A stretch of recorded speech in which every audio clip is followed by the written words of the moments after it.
Muy buenas tardes y bienvenidos a Todos Geopolítica, el curso, el rumbo de la pequeña historia que va marcando Europa en lo que toca a Ucrania y a Rusia. Sigue dando círculos en realidad en torno a los días, a las festividades, a los aviones, a lo que se va a enviar nuevamente, al material. Una y otra vez repiten como esa historia, aquella historia de Buero Vallejo, historia de una escalera. Los que llegan después repiten los de aquellos que vinieron antes y seguramente con ese mismo destino, como si fuera una marca en la piel de los que vienen después, también se repite todo. En este sentido, Ucrania está redoblando los esfuerzos por evitar la ofensiva que a su vez redobla Rusia para estropear, si me permiten la expresión, el día de Kiev, que será mañana martes. Con todo esto sobre la mesa, el techo de deuda en Estados Unidos también como protagonista y las sanciones, otra vez aquellas vueltas de sanciones, ese círculo también en el que parecemos encadenados. Nos movemos en este universo de la geopolítica. Por cierto, Sudáfrica está diciendo que esas sanciones de Europa no tienen mucho sentido y sobre todo, ya saben que no quiso pronunciarse tampoco al respecto del conflicto entre Rusia y Ucrania. Tiene ciertos intereses en ambas partes, con la parte europea y etcétera, etcétera, pero también con la parte de Rusia, y en ese sentido no ha querido pronunciarse. Como no se ha pronunciado, se cierne sobre ellos la amenaza de quedar fuera del sistema SWIFT, y el 90% de las transacciones que realiza Australia van a través de este sistema financiero. ¿Qué supone esto? Pues el Banco de Sudáfrica lo ha dicho claro: nos vais a llevar a la quiebra. En esto está Sudáfrica en un día en el que, por cierto, es protagonista, muy protagonista en el día de hoy, y además lo es también en el ámbito internacional, España. Ha celebrado elecciones autonómicas y municipales. Esto no es lo relevante, aunque el mazazo para el partido de gobierno, para el Partido Socialista, ha sido importante. Digo, no es lo relevante en el ámbito internacional, porque ¿qué destacan las portadas de los medios internacionales? La complejidad, el absoluto descontrol en el que va a asumirse Europa por culpa de que la presidencia de turno del Consejo Europeo la asumía España el 1 de julio y resulta que Pedro Sánchez, el presidente todavía del gobierno, ha convocado elecciones para el 23 de julio, lo que quiere decir que desde alrededor del día 7 no estará operativo, porque está en elecciones, en campaña electoral, y ahí no se pueden tomar decisiones de relevancia especial para el país, salvo el normal funcionamiento, porque para eso es el gobierno, estará en funciones, para eso es esa función, precisamente, estar en funciones. Bueno, pues dentro de eso, nadie se ha dado cuenta de este invento, o se han dado cuenta y ha dado igual, que también al caso acaba siendo lo mismo, y desde el resto de Europa y desde los medios internacionales están poco más o menos que insinuando que es que España lo que va a hacer es sumir en el caos durante 2 o 3 meses a esa Europa que tiene que tomar decisiones importantes. Está ahora mismo ante el foco de lo que ocurra entre Rusia y Ucrania, ante el foco de si se ponen o no nuevas sanciones y ante el foco evidente de la nueva gestión económica frente a China. Con todo esto, no sé la relevancia que tendrá, porque luego la verdad es que uno monta cargos y cargos y cargos y cargos y no sabe exactamente quién ha intermediado en qué sitio y quién de verdad era necesario y quién no. El caso es que dentro de eso, si es relevante, es problemático el hecho de que dependa de España, porque desde el 1 de julio tenemos esa presidencia del Consejo y no va a funcionar. Pero ya veremos si lo es o no. Les decía yo, en todo caso, el mundo pendiente, una vez más, de esa guerra, hoy en el Memorial Day, con especial atención a los caídos. Evidentemente a los caídos estadounidenses, que es donde celebran este Memorial Day, en un día en el que lo que sí han hecho es presentar ya las bases del nuevo techo de deuda. Y en esa línea hay, por cierto, quien no está muy contento con esto. Si me permiten, creo que tenemos al otro lado de la pantalla a Ariel Umpierrez, economista e historiador, especialista en geopolítica, a quien siempre es un gusto tener. Ahí le tenemos. Ariel, ¿qué tal? Muy buenas tardes, ¿cómo está? ¿Qué tal, José? ¿Qué resumen has hecho del mundo? Es escalofriante y abrumador. Perdóneme. Por cierto, que está lloviendo en Madrid con rabia y saña. Lo digo por si en algún momento ya nos vamos a negro, porque está cayendo de tal manera que yo no sé, para que estén prevenidos también los espectadores, porque está cayendo muy fuerte, de verdad. Ariel, decía yo, más allá de este resumen del mundo, no sé por qué parte del universo quiere empezar, pero por ir a la parte, bueno, que nos mueve un poco, quizá más bélica, pero también más relevante, y vincularla a las sanciones, ¿no? Rusia, redoblando la ofensiva, lo está haciendo con drones iraníes, y seguramente en esa línea Ucrania ha pedido también sancionar a Irán con bastante fuerza, porque se está viendo muy golpeado por esos drones. ¿Cómo estás viendo este avance en el día previo a esas festividades en Kiev? ¿Crees que va a cambiar algo o es simplemente, y entre comillas, me perdonen, molestar a Zelensky y compañía en el día de hoy? Bueno, en primer lugar, José, después de lo que has hablado de España, que hablaremos en unos minutos de las elecciones de España, déjame unirme al pueblo español por la pérdida de ese gran intelectual, artista, escritor, Antonio Gala, en el día de hoy, de quien hemos aprendido tanto y que significa una pérdida enorme para la hispanidad.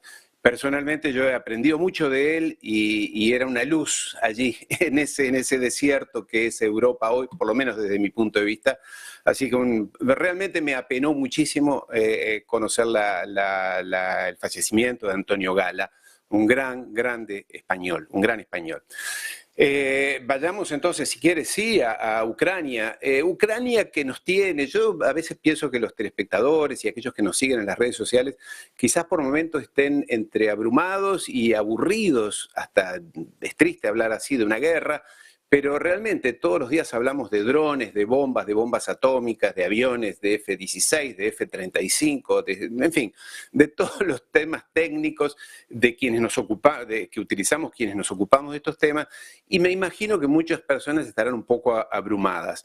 Es cierto, sí, que Europa está muy complicada, y España, luego hablaremos, como tú quieres, José, de las elecciones de ayer y su significado, pero con una visión latinoamericana como es la mía, que no es, obviamente, diría la más acertada quizás, pero es una visión con todo importante, que es la que se vive aquí en América Latina. Pero con una Ucrania que efectivamente, yo no sé, yo lo escucho y lo sigo a Zelensky, ahora no sabemos bien dónde está, porque claro, después de todo eso que hizo de tirarle drones con bombas al Kremlin, los rusos se enojaron mucho con él, y no es bueno estar enojado sobre todo con los servicios secretos rusos. No es un buen camino ese para el futuro de una persona como Zelensky, y lo digo con cierto humor y con ironía, obviamente.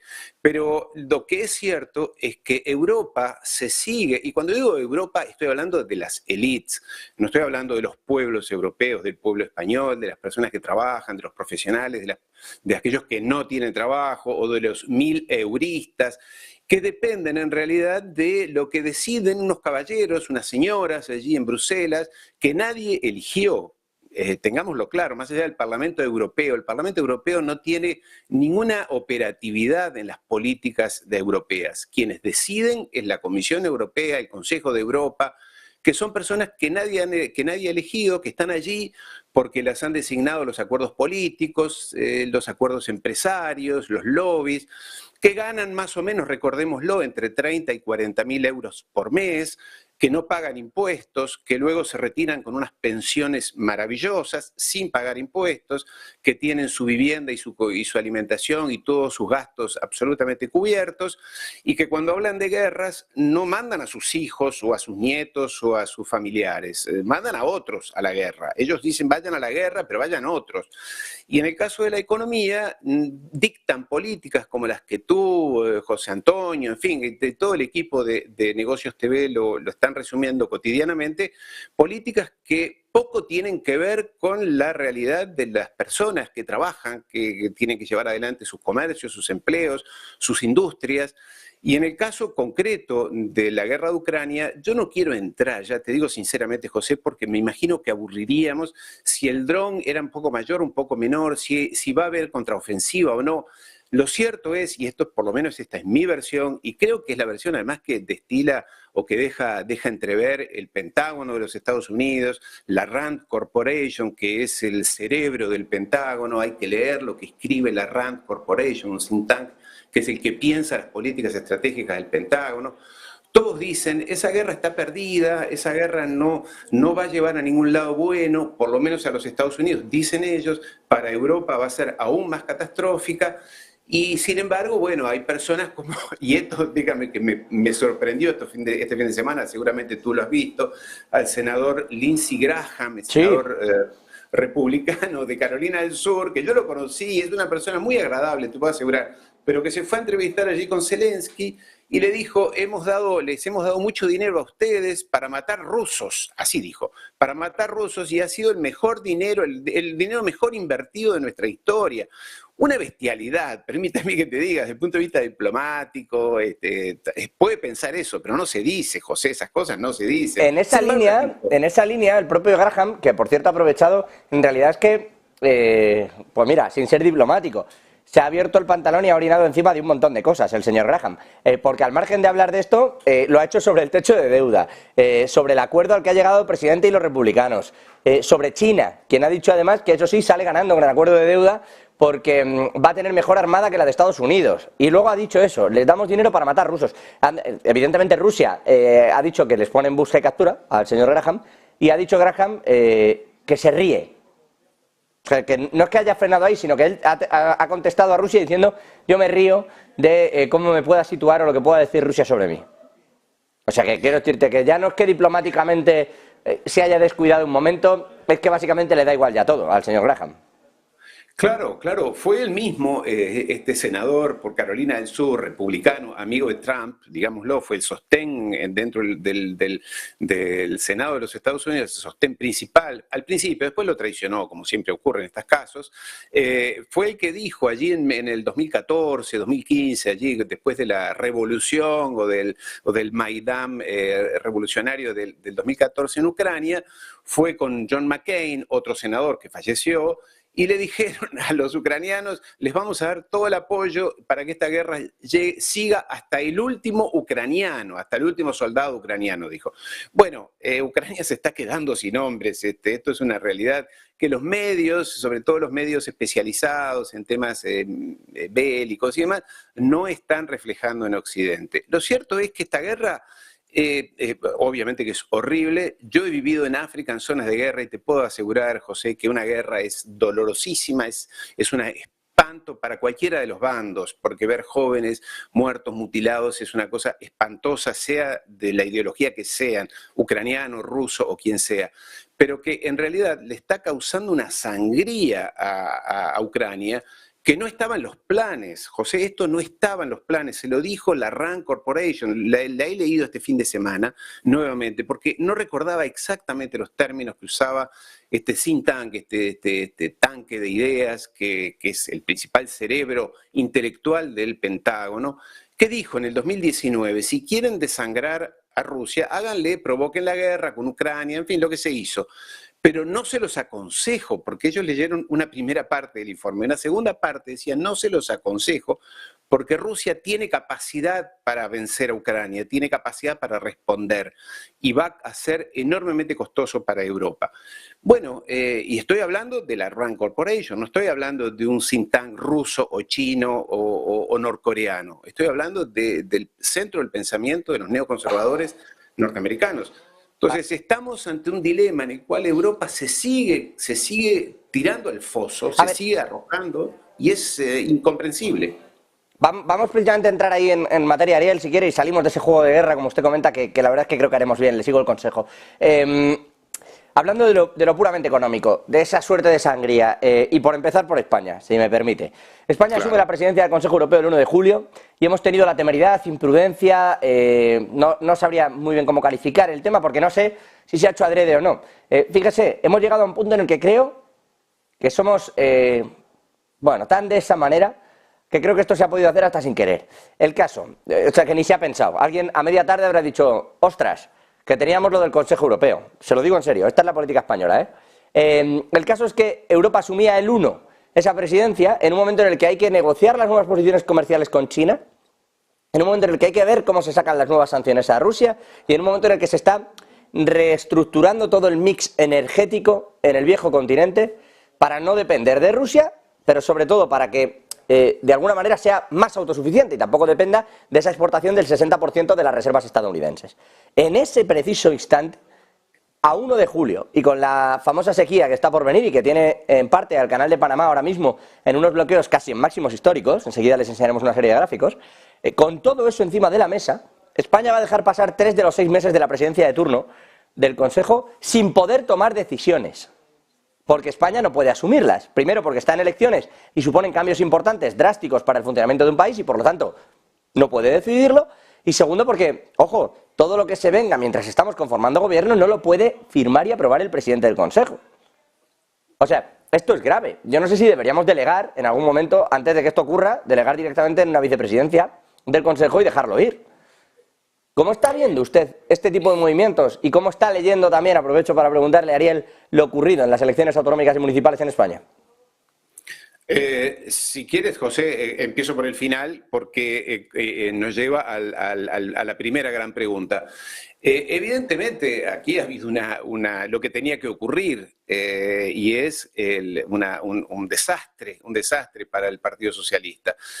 Pero yo te diré una cosa, no soy experto en la política española, pero he vivido en España, tengo intereses económicos en España, he tenido empresas en España, he empleado a personas en España, y yo te diría, a los fines prácticos, no hay gran diferencia entre el Partido Popular y el Partido Socialista a la hora de ejecutar políticas. Ambos están entregados de rodillas a lo que diga Europa, lo que diga Bruselas, la política económica sustancial. Hay detalles, obviamente que hay diferencias, sí, porque tratan ellos de ser diferentes, pero en términos objetivos, España no ha cambiado mucho en los últimos 30 o 40 años, más allá de la alternancia que han habido entre un partido y otro, y más allá de los discursos de sus dirigentes y en fin, esas cosas altisonantes que hacen en las cortes o en los discursos públicos o en las televisoras.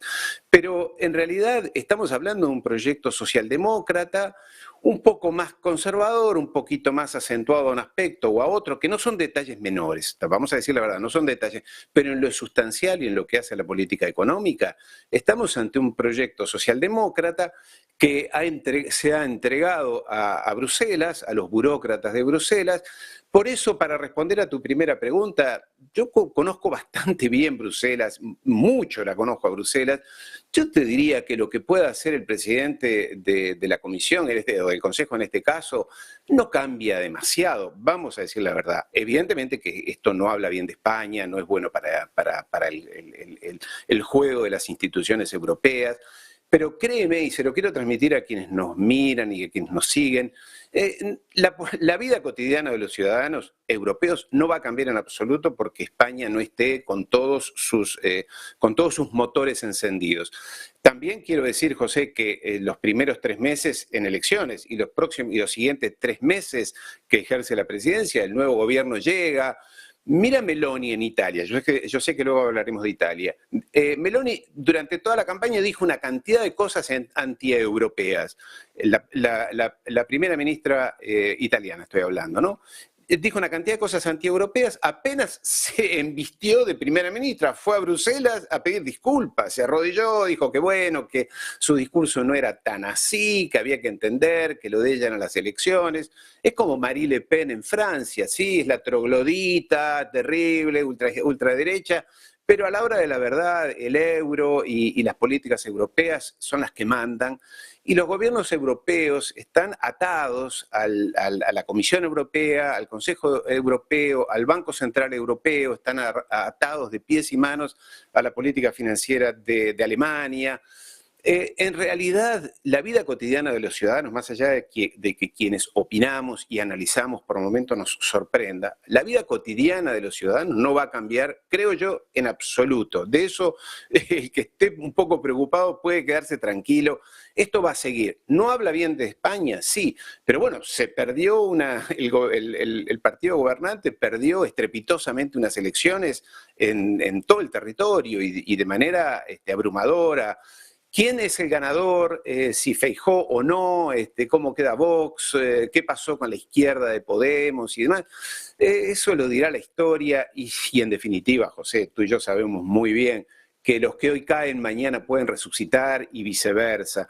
En todo caso, lo que yo leo de lo que está pasando en Europa es un hartazgo de la población, una desorientación de la población que está buscando, digo, el ciudadano común, el que va a trabajar todos los días. Es que aquí es que está siendo muy complejo, ¿eh? Lo digo por toda Europa, pero usted piensa que está Sarkozy siendo condenado penalmente en Francia, un expresidente. Estamos hablando de que Rishi Sunak no es capaz de justificar ciertos ingresos. Y este ha llegado hace nada, se supone que no, es un Goldman Sachs, es de familia millonaria su mujer, no se explica lo que está ocurriendo. Meloni, que digamos lo que digamos, alguno por ahí en la comunidad de negocios TV le llama Lady Aspen, por los vínculos que más allá de lo que diga, tiene para con Estados Unidos, ¿no? Entonces, claro, pasan como muchas cosas, y claro, en España dice, hay desazón, no va a haberla. Al final pensemos que tenemos a un Pedro Sánchez, bueno, que mucha gente lo califica como lo califica y avanza como avanza todo esto, pero el gran rescate de las políticas de Pedro Sánchez va a venir por una persona que, es verdad, tiene muy buena acogida y ha hecho una política en Galicia, bueno, pues que ha sido, digamos, premiada con el voto durante muchos años en esa comunidad, pero la realidad también es que era un tipo que no tenía problema y que tenía ciertos movimientos con gente que se dedicaba a la droga en Galicia. Y hay unas fotografías, bueno, pues que, hombre, y eso por un lado. Y entonces, la otra sensación es de un Pablo Iglesias que si recibe dinero de no sé dónde, y etcétera. Al final, la sensación es de que abras la puerta que abras, te vas a encontrar algo que no querías ver. Al punto, lo hablábamos de Sarkozy, de Sunak, von der Leyen y su marido, que dice la comisión que no ha recibido trato de favor, pero, oiga, es raro. Se ha llevado muchísimo dinero a una empresa que gestiona y que además en la alta dirección está su marido ahí. Entonces es rarísimo. A Donald Tusk ahora le quiere investigar la presidencia de Polonia. Duda ha abierto una investigación hoy sobre Donald Tusk, también el que fuera presidente del Consejo Europeo. Yo qué sé, Ariel, usted me lo dice así, pero es que hay una desazón que es muy difícil de curarse. José, es que, discúlpame, pero es el plan. Ese es el plan. Porque las personas dicen, los ciudadanos, los amigos, cada uno tiene amigos en los que cuando uno les dice a quién vas a votar o vas a votar, te dice yo no voto, la política ya me ha superado, no me interesa, es todo un desastre, todo mal. Y ese es el plan. El plan es que no haya políticos o partidos políticos, ya sea de derecha o izquierda, lo que tú te prefieras, que sean estadistas, que sean soberanistas, que defiendan la soberanía, que defiendan la nacionalidad, que sean patriotas, y no los hay porque ese es el plan. Que no importa que sean de derecha o de izquierda, lo que importa es que no haya instituciones sólidas, estadistas sólidos, un De Gaulle, ponle, por decir un caso, o Churchill, si te gusta, que sólidos, que tengan una visión de futuro, porque acá hay una gran pregunta. Cuando no gobiernan los políticos, digo los políticos buenos, los estadistas, alguien gobierna. No es que los países están sueltos en el éter, en el espacio exterior.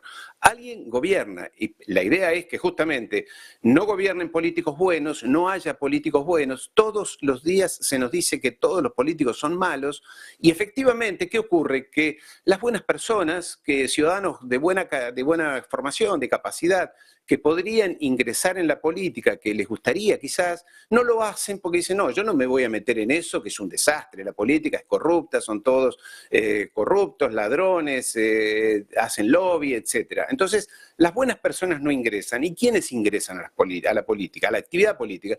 No digo lo peor, pero bastante mediocre, aquellas personas muy ambiciosas, muy codiciosas, con poca moral, con poca... Entonces, esos son los que suben. Porque ese es el plan, José, ese es el plan que hay, pero no solamente en Europa y en la queridísima España, en todo el mundo, en Latinoamérica también. ¿Por qué no aparecen nuevos dirigentes? Porque los buenos, las personas con formación, con buenas intenciones, con valores morales sólidos, que no estarían dispuestas a venderse, a corromperse, no ingresan porque inmediatamente son o acusadas o son contaminadas. Y yo sé que aquí esto se dice, muchas personas pensarán que esto es un plan, que esto es un complot. No es un complot. Está escrito. Por ejemplo, el señor Soros, en América Latina. Si hay alguien que es destructor de las instituciones en América Latina, es George Soros. El multimillonario, dueño no, pero titular de la Open Society, la ONG que promueve valores como la ideología de género, el aborto, etcétera, etcétera. Todos valores o todos argumentos valederos. Aquí no somos trogloditas. Pero cuando lo hacen de una manera confrontativa y que buscan la pelea, la confrontación, la lucha, lo que buscan es destruir las instituciones, destruir la credibilidad de la democracia, porque son... Y mira quién lo dice. Mira, José, hace 2 o 3 días Elon Musk, el dueño de, que nadie lo puede acusar de ser ni comunista ni prorruso, el dueño ahora de Twitter, de Tesla y demás, dijo textualmente, lo dijo en Twitter, que George Soros es no sé si criminal contra la humanidad o un peligro para la humanidad, dijo, porque intenta destruir la humanidad. Dijo Elon Musk hablando de George Soros. Y entre ellos se conocen, ¿no? Algo. Lo dijo públicamente. Entonces, lo que está pasando en España, y tú lo dices respecto a Francia, por supuesto que sí. Pero bueno, aquí lo tienes a Macron, ¿no? No, lo digo con respecto a Francia, no, lo digo y con la propia España. O sea, estamos hablando o sea, mires donde mires prácticamente, es verdad que hay partidos que no. Pero normalmente son partidos donde se hacen minorías. Las elecciones, por ejemplo, Pedro Sánchez las ha lanzado el 23 de julio con la idea precisamente de que no dé mucho tiempo, con la catástrofe que tiene encima el Partido Socialista encima, que no dé mucho tiempo a proyectos alternativos en la izquierda a calar. Porque si, por ejemplo, Yolanda Díaz, la que hasta ahora es ministra de Trabajo, de verdad forma una base sólida, cuidadito no capte el voto del PSOE. Y en ese sentido dice, no, pues las elecciones ya y pido unidad. Y que no le dé tiempo a montar el proyecto. Y claro, esa es otra que también en España ha pasado mucho. Bueno, España, y casi diría que es un mal que es inherente a la izquierda, que es que en cuanto hay un mínimo de desacuerdo, se montan 10.000 partidos diferentes para intentar llegar al mismo sitio. Entonces, esto que ha venido pasando en un montón de sitios, y a lo que, bueno, de esto hablaba mucha gente, incluyendo Allende, por ejemplo, ¿no? O en Uruguay también se ha hablado de este tema, en fin, es un tema que ha calado mucho, que las izquierdas nunca han sido capaces de, oye, vamos a un proyecto que haga esto. Claro, Sánchez va a azuzar este fantasma ahora, y por eso lo quiere hacer rápido, para que nadie se le olvide lo que acaba de ocurrir, e intentar decir, bueno, que esto lo gestiono yo. Pero la realidad es que mires donde mires, y yo por eso digo que no hacía falta irse a Francia. Yo lo vivo aquí, y la desazón es espectacular. Y el nivel es bajo, la verdad. Ya no tiene alguien una gran oratoria, ya ni siquiera en el y tú más encuentra uno algo a lo que asirse. Es bastante triste, pero por salirnos de esta pena, intentar buscar algo de análisis, Ariel, dentro de todo esto, ¿vamos a dejar desatendidos los asuntos europeos por esto? Yo creo que España sí, de hecho sí. Además, los dirigentes institucionales españoles ahora cada uno va a atender su juego, va a estar tratando de ser reelecto, de esta famosa unidad que va a impulsar Pedro Sánchez, como dices tú.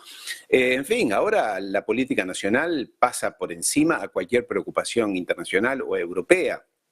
Creo que Pedro Sánchez se estaba preparando ya, no sé, seguramente, no tengo la bola de cristal, pero seguramente perder las elecciones o irle muy mal, dejar su rol como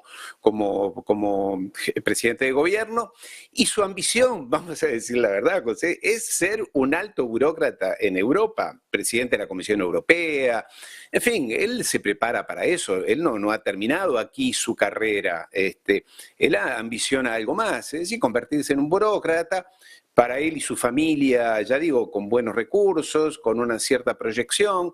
En realidad, José, y en esto los ciudadanos, tú y yo y la mayoría tenemos cierta razón cuando decimos que estas élites dirigentes están alejadas de nuestro mundo, alejadas de nuestra realidad cotidiana, no están preocupadas por nuestra realidad. Entonces, creo que España no está bueno para España la imagen internacional de España. Ahora vamos a decir la verdad, José, entre nosotros, sin que nadie nos escuche. Peor imagen que la que puede tener Macron, que tiene medio país incendiado, los agricultores en revolución. Pero perdóname, Ariel, tiene mala imagen dentro. Sí. Fuera está pareciendo como un hombre de Estado que es capaz de anteponer la necesidad de una reforma de pensiones a que todo el país se le eche a la calle. Pero no te olvides de un dato, es empleado de los Rothschild. Entonces los Rothschild, que son dueños de los medios de comunicación de las 5 agencias más grandes, le hacen relaciones públicas. Macron es un producto de relaciones públicas, es un producto de marketing, ¿sabe? Cuando tú vas a comprar un refrigerador o vas a comprar una hamburguesa, es lo mismo. Macron, yo vivía en Francia, soy francés, nadie lo conocía a Macron, nadie lo conocía, y en el lapso de 1 año y medio terminó siendo presidente. Un chico, digo chico porque es menor que yo, fue rebotado 2 veces en el ingreso al ENA. Mi padre era el ENA, la Escuela Nacional de Administración, que es extremadamente difícil. Fue rebotado, ni siquiera era muy inteligente. Ahora que los Rothschild lo hayan puesto, que es así, lo reconoció Jacques Attali, un hombre de los Rothschild también, son los que lo protegen y lo venden internacionalmente y todos más o menos lo compramos. Pero de ahí a que su propio pueblo tiene la imagen, digamos, la imagen por el piso Macron, lo odia todo el mundo, desde la derecha a la izquierda. Pero claro, como tiene el fantasma, alimentan el fantasma de la ultraderecha que se come a los niños, que es Marianne Le Pen, entonces tienen ese miedo, entonces siempre gana la elección y la gente, yo diría que, no sé si con ingenuidad, si un poco tonta, compra o elijo este o elijo el mal peor o el mal mejor, por así decirlo. Pero, y piénsalo también en Scholz, en Alemania, un hombre que además tiene una inconsistencia intelectual. No hablemos de Biden en los Estados Unidos, no hablemos de un hombre que no sé cuánto tiene de imagen positiva, creo que 15%, y que dice que va a ser presidente nuevamente. Pobre mundo, ¿no? Porque es un hombre que se pierde, habla con fantasmas, no sabe lo que dice, tiene una orelleta aquí que le hablan y le dicen lo que tiene que responder y decir, y ese hombre puede apretar el botón rojo de la bomba atómica. Entonces, yo, y aquí hablo como latinoamericano, yo me siento latinoamericano, durante décadas los latinoamericanos, los africanos, nos creíamos los subdesarrollados frente a una dirigencia mundial de envergadura intelectual con una visión. Y hoy resultó ser que no tienen ni envergadura intelectual ni visión, han llevado a sus países a crisis. A mí me duele en el alma. Mira, yo te decía, yo he empleado personas en España y tenía una empresa, la sigo teniendo, en los Estados Unidos y en España. Y lo que eran los salarios en España, me daba vergüenza pagarlos. Me daba vergüenza, no podía ser que alguien trabajara por 1.500, 1.800 euros. Me parecía una aberración. Y eso es la realidad a la que han llevado el modelo socialdemócrata. ¿Te gusta un poco más el PSOE, te gusta un poco más el PP? Bueno, pero más o menos lo mismo. Son instrumentos que tocan la misma música en la misma orquesta. Me voy a quedar con esta última reflexión. Es verdad que parece un poco, y esto están buscando en realidad, un poco que el 23 de julio lo que haya es bipartidismo, que volvamos a ese núcleo. Ariel, dentro de todo esto, por cierto, hablas de Biden y de que le dicen o tal, extraordinaria la labor del gabinete de Biden, porque están gobernando con el presidente así. Cuidado que sí. Se habla poco de cómo gestionan el gabinete de la Casa Blanca. Eso sí que es el ala oeste, bien funcionando bien. Lajos Sasdi, analista en relaciones internacionales. Vamos a intentar también poner esa otra visión, Ariel. ¿Qué tal? Muy buenas noches, ¿cómo está, Lajos? Buenas tardes, sí, disculpe la tardanza, venga. Nada, bienvenido, como siempre, y gracias. Lajos, por empezar justo en este punto del que estábamos hablando, ¿cómo ha visto usted lo que ha ocurrido en España y el hecho de que, no sé si, una opinión personal, le pido, el hecho de que vayamos a elecciones el 23 de julio cuando se supone que el día 1 asumíamos la presidencia de Europa? No sé si esto va a lastrar o no. Bueno, lo que he estado escuchando, ¿no?, es que es una forma de Pedro Sánchez de tratar al adelantar las elecciones y no esperar hasta que noviembre, a ver si frena, me imagino, la hemorragia que podría haber de votos en la izquierda o en el PSOE, probablemente esperar que sumar, ¿no?, los que votarían pues la extrema izquierda, vamos a decir Podemos, Sumar, etcétera, vayan al voto socialista, y bueno, que también poner quizá en evidencia los pactos que se podrían formar, que sin duda se formarán en ciudades, ¿no?, comunidades autónomas, entre el Partido Popular y Vox, y me imagino que usar eso como propaganda, ¿no?, pues contra el Partido Popular, que se alía con tales y cuales, etcétera, ¿no? Ese discurso de demonizar a Vox como extrema derecha, etcétera. Entonces, bueno, es una medida de desesperación, porque Pedro Sánchez, al menos da la impresión que es así, y habló muy poco, ¿no? En la Moncloa creo que habló 3 minutos nada más y 9 segundos según Antena 3. Así que es una situación que les ha tomado de sorpresa. Y claro, vamos a ver qué sucede, ¿no? Ese 23 de julio podría ser que estas elecciones municipales es un barómetro, una muestra de lo que está por venir, ¿no?, a nivel nacional, pero eso ya se verá, ¿no?, qué es lo que sucede. Algo que le ha afectado mucho a Pedro Sánchez en los últimos días fue, por ejemplo, lo del voto por correo, ¿no?, comprado en Melilla, y ahí tenían pacto pues con creo que la líder o el Partido Socialista, los de, ¿cómo se llama? El partido islamista que está allí, acusado, ¿no? Miembros de ese partido de fraude electoral, de comprar votos, y hay otros temas, claro, que seguirían arrastrándose, ¿no? Bueno, el tema de Bildu lo ha hecho muy bien. Ha ganado más votos en Vascongadas, en Vitoria, en Álava, que eso era como más conservadora dentro del País Vasco de Vascongadas. En Navarra han alcanzado más votos y el PNV, Partido Nacionalista Vasco, va en retroceso. O sea que ahí diríamos que a la extrema izquierda le ha ido muy bien, ¿no? Pero Sánchez, ¿qué va a hacer? Dime. No, dos apuntes al respecto. Uno, con respecto a Bildu, hay que recordar que tiene 2 personas de los 7 que llevaban listas y que en teoría se comprometieron a no asumir el cargo si salían. 2 de ellos, que fueron condenados por delitos de sangre relacionados con el terrorismo, han logrado escaño. Sí. Lo cual quiere decir que ahora está por ver, y evidentemente lo contaremos, si cumplen esa palabra y ahora se salen ¿no? Rechazan la asunción de ese escaño. Y por el otro lado, ojo, porque eso que está comentando usted de la compra de votos en Melilla está empezando a correr ya como la espuma, porque aquí que nos gusta un bulo y que nos gusta también hacer correr cualquier cosa que pasa por las manos, pero está empezando a correr ya eso de que el 23 de julio se ha convocado esto para que la gente esté de vacaciones, vote más por correo y pueda haber un pucherazo. O sea, está la gente ya... Ya. Bueno, ahí pues está la cuestión, eso que lo mencionas es muy interesante, no había caído en eso, pero me imagino que ahora los radares estarán puestos en lo que pueda suceder. Y claro, hay otros temas como la ley del CSI, que seguirá, me imagino, habiendo, ¿no? Criminales sexuales que les van a reducir las condenas, porque a pesar de la reforma que creo que se hizo a la ley del CSI, pero el problema creo que todavía está allí, es la impresión que tengo, ¿no? Quizá me equivoque.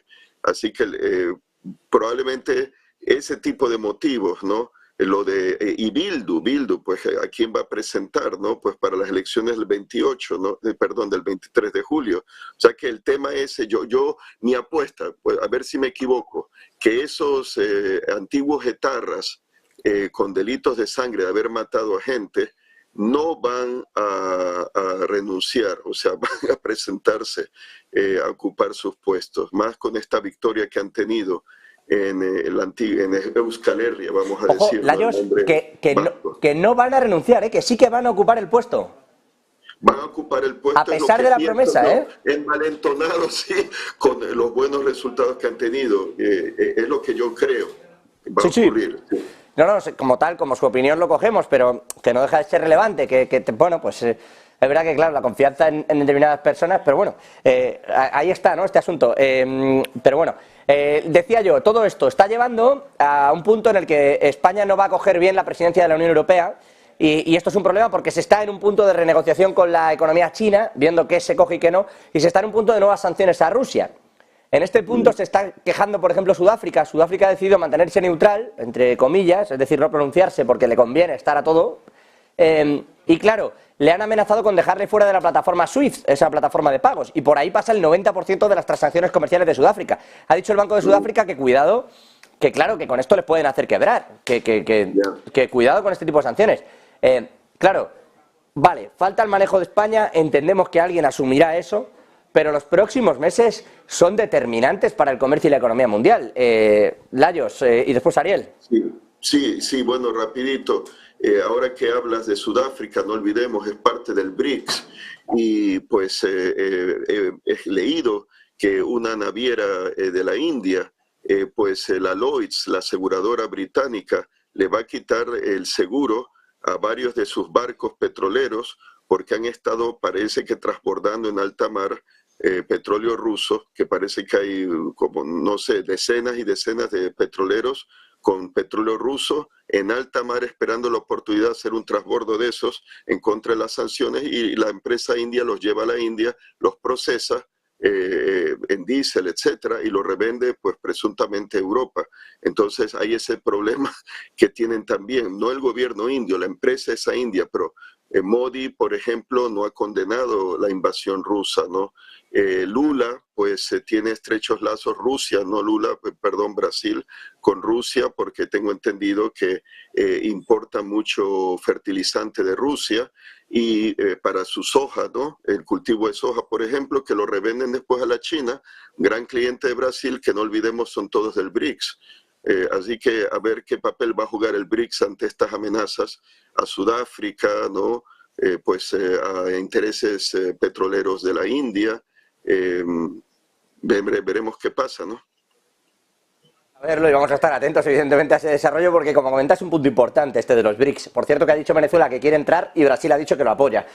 Ariel, al respecto de estos cambios que económicamente vienen y particularmente al margen de lo que comenta Lajos, ¿qué va a pasar también con el asunto de China? Es muy importante lo que dice Lajos porque pone sobre la mesa la reunión de los BRICS la próxima semana, que recordemos hay unos 20, 25, 29 países que ya han pedido ingresar a los BRICS, que son ese acuerdo entre Brasil, Rusia, la India, China, Sudáfrica, que ahora se suman Argentina, se suma Argelia y ya digo unos 20 países más o 25 países más, que son todos los del sur global, es decir, los muchachos del Atlántico no quieren, detestan, y que por otra parte, y tomando las palabras de Lajos, justamente, y lo que tú decías, José, a aquel que no hace lo que yo le digo, le doy con el mazo en la cabeza. Sudáfrica, si tú no condenas a Rusia, te saco el SWIFT. La India, bueno, la India es muy grande como para darle muchos mazos en la cabeza, o lo mismo con China, pero con el resto del país, de los países del planeta, la diplomacia entre, llamémosle de esa manera, anglosajona, ya sea norteamericana o británica, es terrible. Las embajadas están como locas llamando a presidentes, ministros, jefes de gobierno de todas partes para que condenen a Rusia y la invasión y demás, y amenazan. Primero dicen, ponen la zanahoria. Si la zanahoria no funciona, van con el garrote. ¿Y qué le ha dicho? Mira, fue un presidente, el primer ministro africano, le dijo, mira, estos países, los británicos, nos invadieron, nos saquearon en la época colonial, nos esclavizaron, vendieron a nuestra gente como esclavos, pero los perdonamos. Y ahora vienen a pedirnos que nos peleemos con los rusos, que nunca nos han hecho nada. ¿Por qué tenemos que pelearnos? Déjenos ser neutrales. Suiza fue neutral en la Segunda Guerra, le fue muy bien. Finlandia fue neutral toda su vida, le fue muy bien. Es más, se estableció el verbo finalización, es decir, ser neutral. El resto de los de los países quieren ser neutrales, pero los anglosajones no conocen neutralidad. O estás conmigo o te paso por arriba. Esa es la diplomacia tradicional de los Estados Unidos, de Gran Bretaña, y que eso, y esto es lo importante, ese modelo se terminó. Durará unos años más, un tiempo más, perdurará, porque siempre siguen ejerciendo, en el caso de América Latina, la presión de la deuda externa. Si están todos los países endeudados con el FMI, si tú no haces lo que ellos quieren, te cortan las renovaciones de los créditos y demás. Es un estilo de diplomacia que de diplomacia no tiene nada, tiene de prepotencia belicista. Ese estilo de gobernanza del planeta no funciona más. Brasil ahora concretamente ha dicho ya negocio con China en yuanes, lo empieza a decir México, Argentina también, varios países de África. Yo lo que digo es, podemos hablar a la eternidad de detalles. Lo que es cierto es que hay un mundo que ha terminado, un modelo de relacionamiento entre los países que ha terminado, y a lo que apuesto es a que España se dé cuenta que su futuro está en América Latina, que son los latinoamericanos el futuro, es en esa unión, en esa unidad entre España y Latinoamérica, donde está el futuro. El futuro de España no está en Alemania. Los alemanes trabajan para los alemanes. Así fue cuando el año pasado, con los famosos eurobonos y demás, realmente la humillaron a España, humillaron a Italia, los nórdicos estoy hablando, ¿no? La Unión Europea, esos nórdicos que se sienten imbuidos de una misión histórica, de un mandato, de un destino manifiesto, que desprecian a todo lo que esté al sur de París, para decirlo de alguna manera, es decir, a todo lo que es latino, para ellos es lo mismo que África y por consiguiente subdesarrollado, atrasado y demás. Entonces, el futuro de España está en América Latina, ya que estamos redondeando temas globales y hablando rápido, no está en esa Unión Europea, en esa señora Ursula von der Leyen o mismo Christine Christine Lagarde, que trabaja para el Banco Central Europeo. Ellos trabajan para los nórdicos, que además siguen el dictamen y las directrices que vienen del otro lado del Atlántico, o de los británicos, que los británicos nunca quisieron a Europa continental, hicieron todo lo posible para destruir a la Europa continental, en una época a Alemania, Francia, y después todo lo que tenga que ver con Alemania de alguna manera cooperando con Rusia. El objetivo de ellos es destruir a la Europa continental. Y destruir la Europa continental quiere decir a sus ciudadanos, que sus ciudadanos vivan cada vez peor. La época de la bonanza, lo que en Francia se llamó los años los 30 gloriosos, cuando Europa irradiaba crecimiento y expectativa y buena convivencia, eso se terminó. Se terminó. Ellos han dicho que ya no lo quieren más. Que Europa tiene que volver a su atraso y volver a condiciones de limosnear, que le den ayudas, salvatajes, porque el nivel, un tema que tú lo hablas y José Antonio también, el claro, tema de la deuda, ¿no? Así contado es duro, efectivamente. O sea, quiero decir, todo esto tiene un proceso, tampoco es tan así. No sé si Lajos quiere añadir algo a este respecto. No, bueno, que estoy de acuerdo que hay que estrechar los lazos atlánticos de España, Portugal, pero en particular España, con Hispanoamérica, está Brasil también, y bueno, son lazos históricos, culturales, que realmente con la independencia, pues en mi opinión hubo de Hispanoamérica, ¿no? O Brasil, hubo unos cortes hasta cierto punto artificiales de alejamiento, aunque en lo demográfico, la inmigración de España a América seguía todavía, lazos comerciales, etcétera.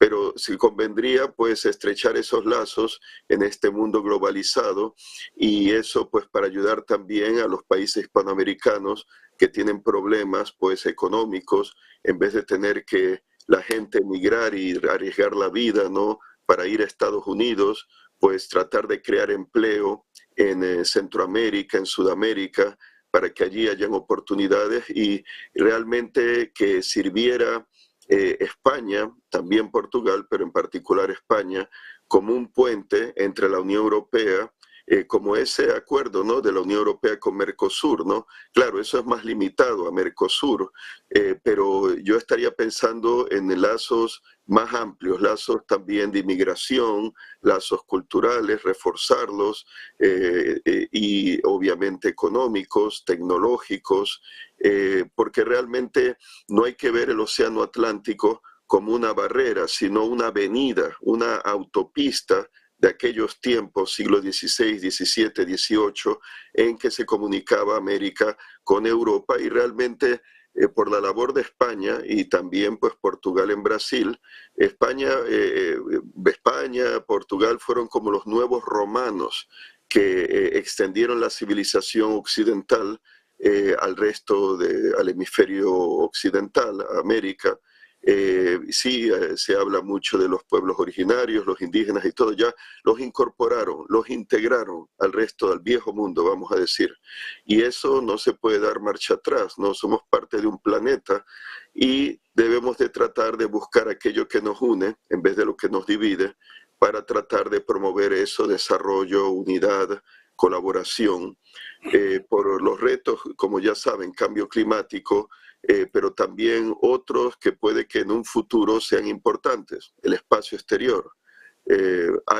Ya se hablaba antes de la pandemia y de la guerra de Ucrania, de colaboración, por ejemplo, de China y Rusia para establecer bases en la Luna. Se habla de una carrera espacial, bases en Marte, bases en la Luna, explotación de los asteroides en el espacio exterior. Ya esto es una cosa más como del futuro, pero nos estamos acercando y para eso conviene un esfuerzo de la humanidad en que pues todos colaboremos para promover lo que convenga, ¿no?, pues al ser humano, a su sociedad, etcétera. Y estoy de acuerdo que debe de promover España lazos con Hispanoamérica. ¿Me dejas comentar algo sobre eso, José? Sí, claro, claro, Ariel. Además, yo no sería tan catastrofista, ni me quiero ir tan lejos, porque me lo plantean ustedes, que cada vez que me plantean este tipo de circunstancias, recuerda uno estas películas todas armagedónicas, ¿no?, en las que hasta que no pasa algo catastrófico de verdad, no hay una cierta unión. No me hagan eso, que no tengo yo ganas de pasar por el Armagedón. Ariel, me iba a decir... No, justamente es más alentador. Yo creo que es interesante lo que dice Lajos, pero ya pasó eso, Lajos. Ese discurso ya fue. América Latina ya no está más en eso porque Europa no tiene nada para darle a América Latina. Y exagero, obviamente, estoy sintetizando. Por supuesto que hay lazos. El Mercosur, las poblaciones de América Latina lo que necesitan, las africanas también, es que los dejen tranquilos. En el caso de América Latina, lo que necesita es que Estados Unidos se saque de encima la doctrina Monroe, la doctrina que desde 1823 dice: América Latina es nuestra, es nuestro patio trasero, América para los americanos, es nuestro y hacemos lo que queremos. Golpes de Estado, desestabilizaciones, campañas de desprestigio, campañas de publicidad por medios de comunicación. Lo que necesita América Latina es que la dejen tranquila, tiene recursos, tiene capacidades. Europa no va a darle nada, ya, como tampoco Europa le da casi nada a España, vamos a decirlo así, menos le va a dar a América Latina. Podrá ir a robarle algo, algún recurso natural, como vino esta señora Richardson, Laura Richardson, la titular del Comando Sur de los Estados Unidos, vino, hizo una recorrida por América Latina y dijo: a nosotros lo que nos interesa y estamos muy preocupados es el litio, las tierras, las ricas tierras, el agua.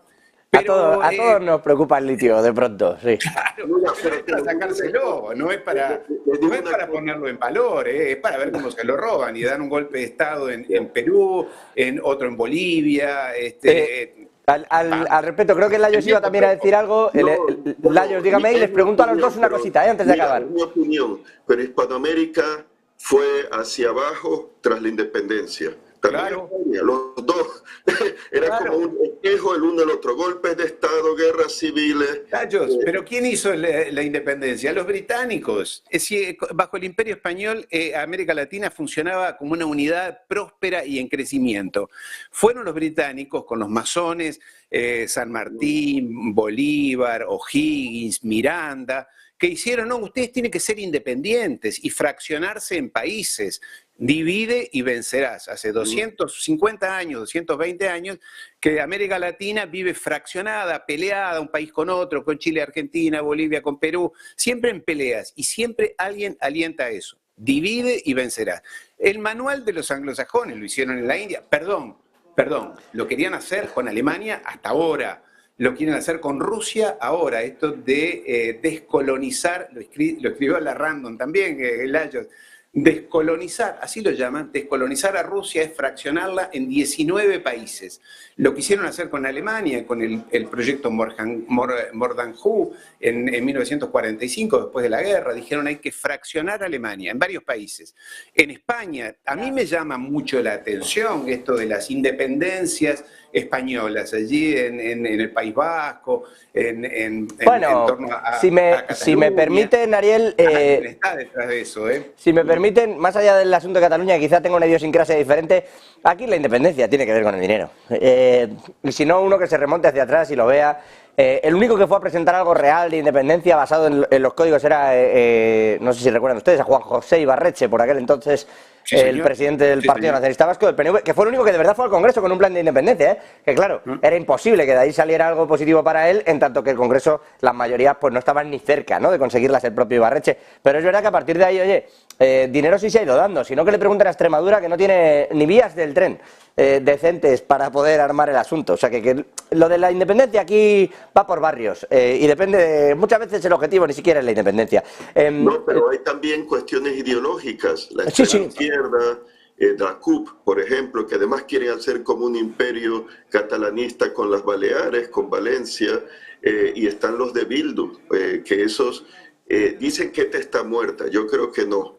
Mira, ya que hablamos de Armagedón y está la película esa de la valla y todo, hay una guerra nuclear con Rusia, podrían aprovechar el caos, si caen las bombas también en España, de los rusos, para tratar de, por la fuerza, lograr la independencia de Euskal Herria, de Vascongadas. No creo que Rusia tenga, creo yo, no lo sé, pero creo que, José, en esto es más que económico y, como dice Lajos, es ideológico. No. Creo que esto va más lejos. En algún momento se dijo que a España se la presionó para que ingresara a la OTAN, porque si no le alimentaban el independentismo. Sí, pero que el independentismo es que es una discusión diferente, ¿eh? Es que el independentismo en España va por barrios, insisto, incluso dentro de las propias querencias y de los propios lazos independentistas. Si uno pregunta en Cataluña, bueno, ¿y de dónde salieron? Pues bueno, también. ¿Y cómo se hizo la industria de la seda? Pues también tiene su aquel y tiene mucho que ver con lo que ha venido después, económicamente hablando, para financiar ese independentismo. Si es que todo ha sido raro. Ariel, Layos, lo que me quedo sin tiempo. Les agradezco siempre su presencia. No se preocupen que estaremos al quite y podremos hablar más largo y tendido de todo esto. A ver qué pasa con esos dos de delitos de sangre. Le cojo la opinión, Layos, y evaluamos si cogen o no cogen el escaño. Gracias a ambos. Volvemos enseguida con el cierre de Wall Street. Un saludo. Saludos.